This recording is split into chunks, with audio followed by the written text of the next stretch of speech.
Hi hello welcome to MTV. రాజు ఎప్పుడూ రైతు అవ్వలేడు, రైతు ఎప్పుడూ రాజే.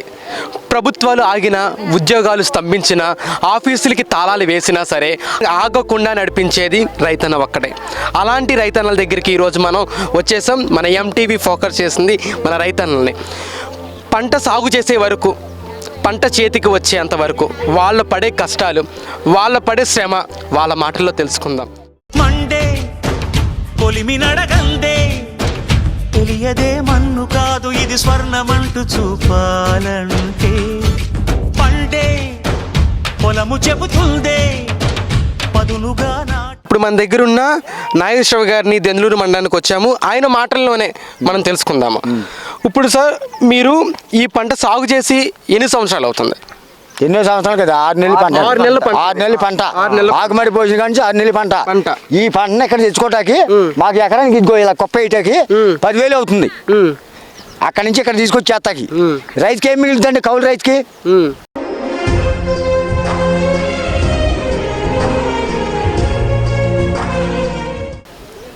ఆలోచించాలిగా. ఇప్పుడు గవర్నమెంట్ ఆలోచించాలిగా, ఎంత ఖర్చు పెడుతున్నాడు రైతు, ఆ రైతుకి ఏం మిగల్చాలి మనం అనేది తెలియాలిగా. ఇప్పుడు వర్షం పడినట్టుంది, మరి ఇప్పుడు దీనికి కప్పడానికి ఏమి బేరం చేయలేదా? అది తెచ్చుకొని వేసుకొని మళ్ళీ కప్పుకోవాలండి. తేలపోతే మళ్ళీ కప్పుకోవాలి. అగ్రికల్చర్ ఉన్నారు, వాళ్ళు తారిబత్త మేము వెళ్తే ఏమి ఇవ్వట్లా, ఏం చేయట్లా. అది ఇప్పుడు మరి వర్షంగా రైతు కూడా మాట్లాడారు. మీరు చెప్పండి మీ మాటలు. ఇప్పుడు వర్షం పడినట్టుంది, ఇది కానీ ఇప్పుడు తడిసిపోతే కనుక పంట నాశనం అయిపోయినట్టే కదా? అవునండి, పంట నాశనం అయిపోయినట్టు. ఇప్పుడు మరి దానికి తీసుకున్న మీరు జాగ్రత్తలు ఏమిటి? ఇప్పుడు జాగ్రత్తలు తీసుకోవాలంటే అగ్రికల్చర్ ఏఓ గారి దగ్గరికి వెళ్ళి అడిగాం. సబ్సిడీలో టార్ పట్టాలు రావట్లేదన్న, ఏ వస్తువు కూడా మా గవర్నమెంట్ తరఫున ఇవ్వట్లా. అర్థమైందండి. ఇప్పుడు ధాన్యం ఏమైనా తేడా వచ్చిందనుకో, దాంట్లో కటింగ్ బొట్టింగ్ ముందర మిల్లు వాళ్ళకి మేము కట్టాల్సి వస్తుంది డబ్బులు. మీరు పంట నష్టం ఇస్తానన్నారు, ₹1 ఇవ్వాలా మాకి. గవర్నమెంట్ ఉందిగా, గవర్నమెంట్ ఇవ్వలేదండి. ఇవ్వాలా, వేసిన వాళ్ళకి వేసారు, ఏదో రికమెండేషన్ ఉన్న వాళ్ళకి వేసారు. మామూలుగా సాధారణ రైతులకి ఎవరికి వేయలే డబ్బులు పంట నష్టం. మరి పంట నాశనం అయిపోతే మరి మీరు చెప్పలేదా? మీరు పంట నాశనం అయిపోయిందని ఇలాగే వచ్చారు, కవరేజ్ చేసుకున్నారు, వాళ్ళ కోసం తిరిగారే కానీ రైతు కోసం ఎవడో ఉపయోగపడలా.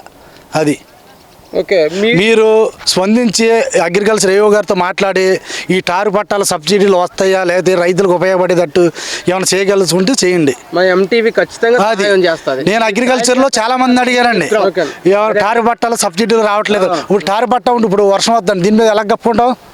ఇప్పుడు ధాన్యం ఉందండి అక్కడ పోసాం, సబ్సిడీలు ఇవ్వాలి కానీ మాకు ఏ వస్తువు సబ్సిడీలు ఇస్తల్లా, రైతాంగ చూస్తల్లా. ఈ పంట సాగు చేసినందుకు మీకు గవర్నమెంట్ నుంచి లోన్స్ అయినా వచ్చినాయా? అసలు ₹1 కూడా లోన్ రాలేదండి. అగ్రికల్చర్ వాళ్ళకి లోన్స్ వస్తాయి కదా, ఇవ్వలేదండి. అసలు మీరు అప్లై చేశారా? అప్లై చేసాం కానీ ₹1 కూడా అగ్రికల్చర్ వాళ్ళకి ఇవ్వలేదు. ఏమన్నా ఉంటే వాళ్ళు అక్కడ మినహాయించుకుంటారు కానీ సాధారణ రైతుకి ₹1 ఇవ్వాలి. అది అక్కడ రికమెండేషన్ కొద్దిగా గట్టి క్యాండిడేట్లు ఉంటే వాళ్ళకి ఇస్తున్నారు. మీరు నాకు 20 ఎకరాలు తడిసిపోయింది పని, దానివల్ల 2-3 లక్షలు నష్టపోయా.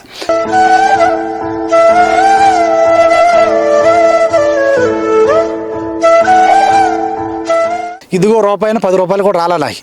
ఇప్పుడు మీతో పాటు మిమ్మల్ని నమ్ముకొని పనులు చేస్తున్న రైతులకు కూడా నష్టం వచ్చినట్టేగా? నష్టం వచ్చినట్టు. ఇప్పుడు కూలోళ్ళు వచ్చారు, వాళ్ళకి ఇమీడియట్లీ ఇచ్చేయాలి సేవ. ఈ రోజు ఏ రోజు డబ్బులు ఆ రోజు ఇస్తేనే మరుసటి రోజు వస్తారు.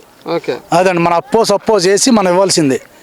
ఈ ధాన్యం మిల్లర్ల దగ్గరికి వెళ్ళాక వాళ్ళు ఎంత కటింగ్ అయితే అంత డబ్బులు మనం కట్టాకే దింపుకుంటున్నారు. అది మ్యాక్సిమం మీ పంట ఎంత సాగు చేస్తుంది? వరిని 40 నుంచి 45 బస్తాలు అవుతుందండి ఎకరానికి. అవుతుంది. మీరు ఎన్ని ఎకరాలు చేస్తున్నారు? నేను ఒక 20 ఎకరాలు చేస్తున్నాను. 20 ఎకరాలు చేస్తున్నారు. అవునండి. ఇప్పుడు ఇది కోత అయిపోయిన తర్వాత ఇప్పుడు ఇది మిల్లుకి వెళ్తుంది. మిల్లుకి వెళ్తుంది. ఆ మిల్లుకి వెళ్ళి మన చేతికి ధాన్యం వచ్చే ప్రాసెస్ మాకు చెప్తారా? 200 కట్టించుకోవచ్చు వాళ్ళ ఇష్టం. అక్కడికి వెళ్ళాక వాళ్ళ మాట మన ఇప్పుడు తాట చెప్పండి. ఇది 4 సార్లు తిరుగుతారు కదా, ఇది రైతుకి ఏ రకంగా ఉపయోగపడతాయి? 2 కన్నుల మనిషి బ్రతుకును గుండె కన్నుతో చూడరా. ఒక ఎకరానికి 45,000 పెట్టుబడి పెట్టి సాగు చేస్తాం. ఇది మాకు వచ్చేదాడికి 35,000 40,000 వస్తుంది. ఒక ఎకరానికి 10,000 నష్టపోతున్నాం రైతు ఇలాగ వస్తే పెట్టుబడులు ఎక్కువైపోయి. దీన్ని బట్టి మీరు మిల్లర్ల దగ్గరికి వెళ్ళాక మళ్ళీ 100 రూపాయలు కట్టమన్నా కట్టాల్సింది, 50 కట్టాలని కట్టాల్సింది. ఇప్పుడు మిల్లర్లు దీన్ని యాక్సెప్ట్ చేస్తారా?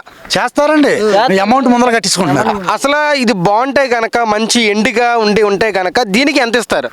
ఇండిగా ఉంటే గవర్నమెంట్ రేట్ అండి 1665 అంత ఉందండి. అలాగే గవర్నమెంట్ రేట్ 1665. ఇప్పుడు ఇది చెమ్మగా ఉంది కాబట్టి దీంట్లో 100 తగ్గవచ్చు, 200 తగ్గవచ్చు, చెప్పలేమండి. అక్కడికి వెళ్ళి వాళ్ళ దగ్గరికి వెళ్ళా మనం వినవలసిందేనండి. మిల్లర్ దగ్గరికి వెళ్ళాక వాళ్ళు ఏం చెప్తే అది మనం చేయాల్సింది. వాళ్ళు చెప్పింది మేము వినాలి. ముందర క్యాష్ కట్టేయాల్సి వస్తుంది అక్కడ. మరి మీరు గవర్నమెంట్కి ఇన్ఫార్మ్ చేసుకోవట్లేదా? వస్తున్నారని నాయకులు వస్తున్నారు, చూస్తున్నారు, అంతే. ఇదిగా నాన్న అంటున్నారు, ఇలాగే అంతే. కానీ పట్టించుకునే వాళ్ళు లేరు. నిరుడు చాలా నష్టపోయామండి. రూపాయి రాలేదండి, మునిగిపోయి ₹1 రాలేదండి పంట నష్టాలు. ఈ రైతు గురించి పట్టించుకునే నాయకులు ఎవరు లేరు. ఇప్పుడు అదే ఒక ఎకరం అయితే ఈ రైతు గురించి పట్టించుకునే నాదులు ఎవరు లేరండి. ఈ రకంగా రైతు రాజ్యం అయిపోతే మజా అయ్యేది ఏంటండి వాళ్ళు. అదే ఈ మొక్కలు చేసింది చూడండి, మొక్కమలు చేసింది చూడండి, ఇదిగోండి మొక్కలు చేసింది. అది అంతా కుళ్ళిపోతుంది చూడండి. నాకు 2-3 లక్షలు నష్టం అండి. అయినా గవర్నమెంట్ తరఫున మాకేం 20 ఎకరాలు రైతు ఈ రకంగా నాశనం అయిపోతే ఆ రైతు ఏం చేయాలి? కూడా ఇస్తలే మాకు. రైతు మాటల్లోనే రైతు పడే కష్టాలు. మీరు చెప్పండి, తప్పులేదు. పంట నాటినప్పటి నుంచి దాన్ని చేతికి వచ్చే వరకు రైతు కష్టపడినట్టే ఉంటాడు. అది ఈనాడు మన చేతికి వచ్చేసరికి అది వచ్చే పంట ఇలాగా నాశనం అయిపోతే ఏ విధంగా ఉంటుంది? ఆ రైతు ఎంత బాధపడతాడు?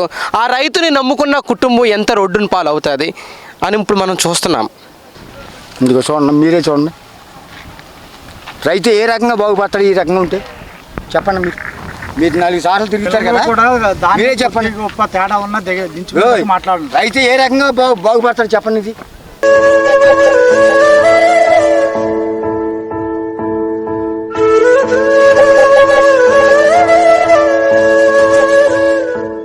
ఇప్పుడు మనం చూస్తున్నాము ఈ ప్రకృతి వైపరీత్యాలకి రైతన్న జీవితాలు.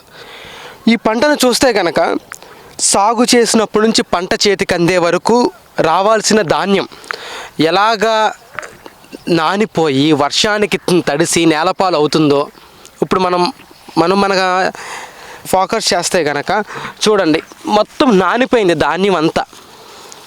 ఈ ధాన్యాన్ని మిల్లుల వాళ్ళు తీసుకుంటారా? ఒకవేళ ఇది తీసుకున్నా సరే ఎంతకు తగ్గిస్తారు?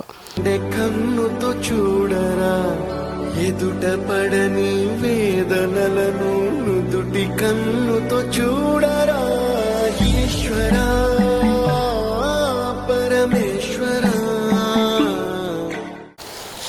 మనం రైతు మాటల్లోనే మనం చూస్తే అట్లీస్ట్ ఈ పంట కోసి ఆరబెట్టడానికి మాకు పట్టాలు కావాలి. ఆ పట్టాలు అడిగినా మాకు అందచేయటం లేదు గవర్నమెంట్ వాళ్ళు. అగ్రికల్చర్ వాళ్ళని మేము చాలాసార్లు అడిగాము, మమ్మల్ని పట్టించుకోవట్లేదు. కొంతమందికి అందజేస్తున్నారు, కొంతమంది రికమెండేషన్స్ ద్వారా మాకు పట్టాలు కావాలంటే పట్టాలు ఇస్తున్నారు, కొంతమందికి ఇవ్వటం లేదంట. ఆ రైతు పడే కష్టం మనకి ఆకలి తీర్చే రైతన్న కూడా ఇంత కష్టపడుతున్నాడంటే ఆయన ఎన్ని బాధలు పడుతున్నాడో ఈ పంటను చూస్తే మనకు అర్థమైపోతుంది. మొత్తం నానిపోయింది. అట్లీస్ట్ ప్రకృతి కూడా రైతన్న వైపు జాలి చూపించట్లేదు.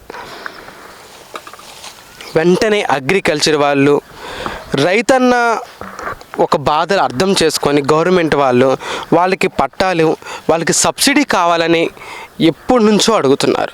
వాళ్ళకి సబ్సిడీ అందచేసి విత్తనాలు కూడా సబ్సిడీ ద్వారా రావట్లేదంట. వెంటనే మా ఎంటీవీ తరపు గవర్నమెంట్ వారిని, అగ్రికల్చర్ వారిని మేము విన్నపిస్తున్నాం, ఒక్కసారి మీ చూపు రైతన్న వైపు చూడండి.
గత 20 సంవత్సరాలుగా దంత సమస్యలతో పాటు దవడ మరియు ముఖ సంబంధ సమస్యలకు చక్కని చికిత్సలు అందిస్తున్న శ్రీ రామకృష్ణ దంత వైద్యశాల, నరసింహారావుపేట, ఏలూరు.